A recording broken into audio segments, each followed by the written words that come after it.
Addiction is inevitable. We are all addicted to something. It's the one problem we all face in life. It's the crux of a lot of people's existence. But it's also something that a lot of people can deem the root of their success. The thing that helped people succeed at their largest goals. Addiction can stem from so many things, good and bad. But for most people, we become addicted to things we wish we weren't addicted to. We wish we could just get rid of it. But sadly, you cannot get rid of addiction. But you can tame and control what your brain becomes addicted to. But how? Well, before we discuss that, we have to understand what addiction is and why we become addicted to things we truly don't want in our lives. Addiction is a combination of genetics, your neurobiology, and how that interacts with your physiological and social factors. This makes it different than many types of disorders. Everyone becomes addicted to different things for different reasons, but the one thing that makes us all addicted to things is a chemical in our brains called dopamine. Our brain loves this naturally produced drug. It's a drug that creates addictions. We produce dopamine from so many various activities. Really, anything that gives you satisfaction will make your body produce this chemical. And we can't stop this from happening. But we can control what causes our brains to produce it. It takes a lot of mental strength and high willpower to be able to tell your brain to stop becoming addicted to things, especially if what you're addicted to is very addictive. But we can create willpower, and we can become more mindful of ourselves. We can accomplish this through many ways. But in my own experience, meditation is an amazing way to become more mentally aware. I practice a type of meditation called mindful meditation. It's where you close your eyes and focus on your breath. You focus 100% on the inhale and exhale. This sounds pretty simple, but I can assure you that this is very difficult. It's full of paradoxes because our minds are very sneaky. They will sneak away to think about any thought that it wants without you actually noticing. You might start meditation and 4 breaths in, you think you're focused on your breath, but then you snap out of it and notice that you were daydreaming about that show you watched 2 hours ago. You would think that you're thinking one thing and that you're in control of your mind, but actually you're not, and you're thinking completely different thoughts.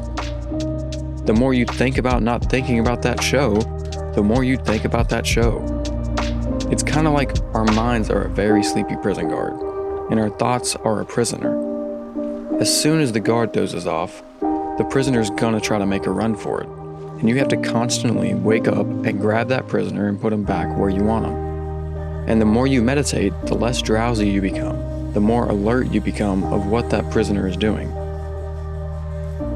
This is how our brains work when we're not meditating as well. We subconsciously do things that aren't truly what you want to be doing because our brains want dopamine. So the more you practice meditation, the better you will get at controlling what your brain is truly focusing on.